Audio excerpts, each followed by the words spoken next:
Wire nails यानी कि कीलें आज के समय में हर जगह पर उपयोग में आती हैं। फिर चाहे वो आपका घर बन रहा हो, वहाँ शटरिंग पड़ रही हो, उसमें कीलें बहुत ज़्यादा महत्वपूर्ण होती हैं। इसी के साथ में जो आपके घरों में फर्नीचर पाया जाता है, आपके घरों में जो लकड़ियों की खिड़कियाँ लगी होती हैं, उनमें जो कीलों की इम्पोर्टेंस है वो काफ़ी ज़्यादा बढ़ जाती है। इसी के अलावा जो फलों की पेटियाँ पैक होती हैं दूसरे राज्यों में जाने के लिए, उसमें भी कीलों की महत्वपूर्णता काफ़ी अधिक बढ़ जाती है। तो आज की इस वीडियो में हम बात करने वाले हैं कि किस तरीके से आप कील बनाने के व्यापार को शुरू कर सकते हैं और आप अपने एरिया के कीलों की जितने भी उपयोगिता है उसे पूरा कर सकते हैं और एक अच्छा खासा प्रॉफिट अर्न कर सकते हैं। कील बनाने के लिए आपको किन मशीनों की आवश्यकता होगी, क्या रॉ मटेरियल लेना पड़ेगा, ये मशीनें आप कहां से खरीद सकते हैं, इसी के अलावा आपका कितना इन्वेस्टमेंट लगने वाला है, आप इससे कितनी अर्निंग कर पाएंगे, कौन कौन से ज़रूरी दस्तावेज आपको बनवाने पड़ेंगे इस बिजनेस को शुरू करने के लिए, कितनी जगह की रिक्वायरमेंट होगी, ऐसी ही कई सारी चीज़ों पर बात करने वाले हैं। तो इस वीडियो को अंत तक ज़रूर देखिएगा। हेलो एंड वेलकम फ्रेंड्स, मेरा नाम है अनूप सिंह और आप देख रहे हैं आपका अपना यूट्यूब चैनल। इसी तरीके से और भी एजुकेशन से रिलेटेड वीडियोज़ को देखने के लिए इस चैनल को भी सब्सक्राइब करें और हाँ, साथ में आने वाले बेल आइकन को भी प्रेस कर दें ताकि आप किसी भी लेटेस्ट वीडियो की लेटेस्ट अपडेट मिस ना कर सकें। So let's get started. तो यहाँ सबसे पहले चीज़ की बात करते हैं कि अगर आप इस बिज़नेस को स्टार्ट करने वाले हो तो सबसे पहले आपको आपके एरिया में देखना पड़ेगा कि जो कीलों की पूर्ति है वो कहाँ से हो पा रही है। आपके एरिया में किन कीलों की सबसे ज़्यादा रिक्वायरमेंट है, मतलब किस साइज़ के कीलें सबसे अधिक मांगी जाती हैं, क्या गुटखा कील की रिक्वायरमेंट है या छोटे कीलों की रिक्वायरमेंट है या नॉर्मल साइज़ कीलों की रिक्वायरमेंट है, कितने इंच के कीलों की रिक्वायरमेंट है, ये सारी चीज़ें आपको देखनी पड़ेंगी। किन शॉप से अधिक कीलें खरीदी जाती हैं आपके एरिया में, ये आपको देखना पड़ेगा। बेसिक चीज़ें जितने भी हैं वो सारी चीज़ें आपको समझनी पड़ेंगी और आपका कॉम्पिटिटर कौन मौजूद है आपके एरिया में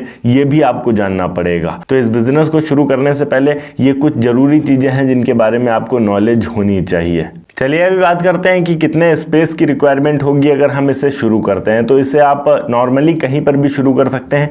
छोटी सी मशीन आती है, आपके पास समथिंग अगर 300 से 400 या 500 स्क्वायर फीट एरिया मौजूद है कहीं पर, तो आप वहाँ पर आसानी से इस बिज़नेस को शुरू कर सकते हैं। आप अपने घर के आसपास अगर रखेंगे तो थोड़ी नॉइस वाली प्रॉब्लम हो सकती है, क्योंकि इसमें आवाज़ थोड़ी ज़्यादा आती है, तो नॉइस वाली प्रॉब्लम हो सकती है। इसलिए आप अपने घर से कहीं थोड़ा सा दूर रख सकते हैं या फिर कोई रूम अगर पूरी तरीके से बंद है तो उसके अंदर आप इसे शुरू कर सकते हैं, जिससे अंदर की आवाज़ ज़्यादा बाहर ना आ सके, ताकि आप आसानी से इस मशीन को अंदर रन कर सकें और बाहर किसी को कोई प्रॉब्लम भी ना हो सके। ये कारखाने के लिए आप एरिया कहीं पर भी लें, पर आपको एक चीज़ का ध्यान रखना पड़ेगा कि ट्रांसपोर्टेशन की सुविधा वहाँ से अच्छी होनी चाहिए। इसी के साथ में यहाँ पर आपके पास बिजली की सुविधा भी मौजूद होनी चाहिए, क्योंकि वो चलेगा मोटर से और मोटर को चाहिए होगी बिजली। तो बिजली की सुविधा मस्ट इम्पॉर्टेंट है। इसी के साथ में वहाँ काम करने वाले वर्कर्स को या फिर आप भी अगर वहीं काम करेंगे तो पानी की ज़रूरत आपको पड़ती रहेगी टाइम टाइम पर, तो पीने की पानी की सुविधा वहाँ मौजूद होनी चाहिए।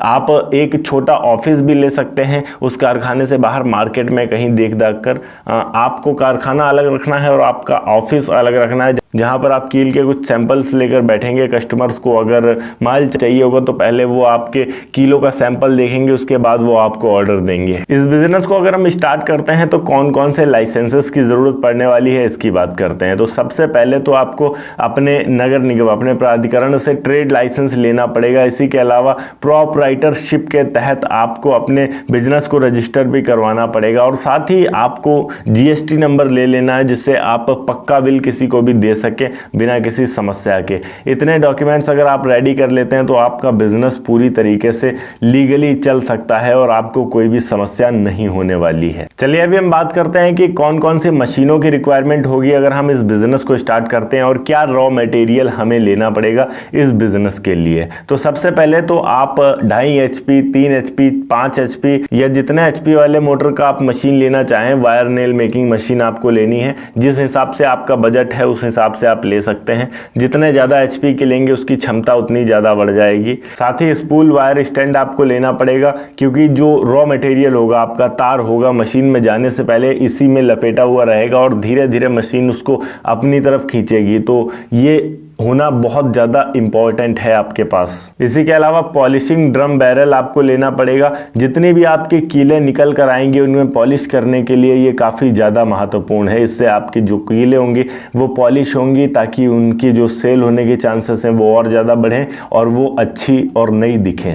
रॉ मटेरियल के तौर पर आपको स्टेनलेस स्टील वायर लेना पड़ेगा। आप 2 mm का ले सकते हैं, 3 mm का, 4 mm का, 5 mm का, 6 mm का, डिपेंडिंग ऑन योर बिजनेस कि आप किस साइज़ के कीले बनाना चाहते हैं। आप उस हिसाब से उतने mm के जो वायर हैं उसे ले सकते हैं। और आपको इस चीज़ का भी ध्यान रखना है कि आपके मशीन की क्षमता कितने mm के वायर तक है। पता चले आपके मशीन की क्षमता 6 mm से ऊपर है ही नहीं और आप लेकर बैठे हैं 8 mm का, तो नहीं चल पाएगा। ये जितनी भी मशीनें हैं और ये जो रॉ मटेरियल्स है ये सभी चीज़ें आपको आसानी से indiamod.com पर मिल जाएंगे, तो आप वहां से इन्हें खरीद सकते हैं। नेक्स्ट चीज़ की बात करते हैं, यहाँ पर मैन पावर कितनी ज़रूरत पड़ने वाली है। अगर हम इस बिज़नेस को स्टार्ट करते हैं तो मैन पावर के तौर पर कम से कम 3 लोगों की ज़रूरत पड़ेगी। एक जो होगा मशीन ऑपरेटर, दूसरा उसका हेल्पर होगा जो साथ में अगर कीले ज़्यादा इकट्ठी हो गई तो उन्हें साइड करना वगैरह जो काम होगा वो उस हेल्पर का काम होगा। छोटा मोटा हाथ बटाना बिजनेस में ये काम रहेगा हेल्पर का।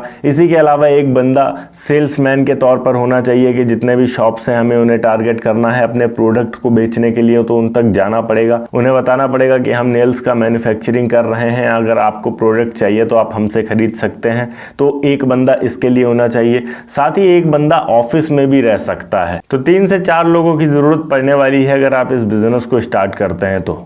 चलिए बात करते हैं कि अब हमारा इसमें इन्वेस्टमेंट कितना आने वाला है और अर्निंग कितने आने वाली है। तो ज़्यादा हम घुमा फिरा कर बात नहीं करते हैं, सीधे सीधे बात करते हैं। आपकी जो मशीन है अगर आप 2.5 से 3 HP के मोटर की लेते हैं तो आपको समथिंग वही 4 से 5 लाख रुपए में सारी मशीनें पड़ जाएंगी A to Z raw material को मिलाकर। और इसमें अगर हम बात करें कि थोड़ा बहुत सेटअप कॉस्ट वगैरह आप लगाएंगे, 2-4 लोगों को काम पर रखेंगे, आपको स्पेस देखनी पड़ेगी कि आप किस जगह पर इसे स्टार्ट करते हैं, तो 6 लाख रुपये समथिंग मान के चलते हैं आपका इन्वेस्ट हो रहा है इस बिजनेस में। अर्निंग कितनी होगी इस पर बात करते हैं, तो ये पर केजी पर डिपेंड करता है आपकी अर्निंग। आपने वायर खरीदा, उसे मैन्युफैक्चरिंग किया और फिर उसी में आपने लेबर कॉस्ट भी निकाला, बिजली का बिल भी निकाला, तो सब कुछ निकालने के बाद भी समथिंग 1 किलो कील पर आपको 5 रुपये तक बच जाते हैं। और अगर आपकी मशीन की क्षमता है 6 क्विंटल मतलब 600 किलो समथिंग और 500 किलो आपने निकाला, क्योंकि 500 किलो आपकी सेल है, तो अगर आप 500 किलो सेल कर रहे हैं एक दिन में तो आपकी यहाँ पर जो अर्निंग होती है, हम बात कर लेते हैं 5 रुपये के हिसाब से, 5 × 500 आपके बनते हैं 2500 रुपये एक दिन के, सिर्फ आपका प्रॉफिट सारे एक्सपेंस निकालने के बाद। ये होते हैं महीने में आपके 75,000 रुपये। बाकी अगर आपके एरिया की सेल ज़्यादा है तो आप बड़ी मशीन लगा सकते हैं और भी ज़्यादा अर्निंग कर सकते हैं। ओके गाइस, ये थी एक छोटी सी वीडियो कि किस तरीके से आप वायर नेल मेकिंग बिजनेस को शुरू कर सकते हैं और अच्छी खासी इनकम जनरेट कर सकते हैं। अगर वीडियो अच्छी लगी हो तो वीडियो को लाइक करके चैनल को सब्सक्राइब जरूर कर दीजिएगा। मैं मिलता हूं आपको नेक्स्ट वीडियो में एक नए टॉपिक के साथ। तब तक के लिए जय हिंद, वंदे मातरम।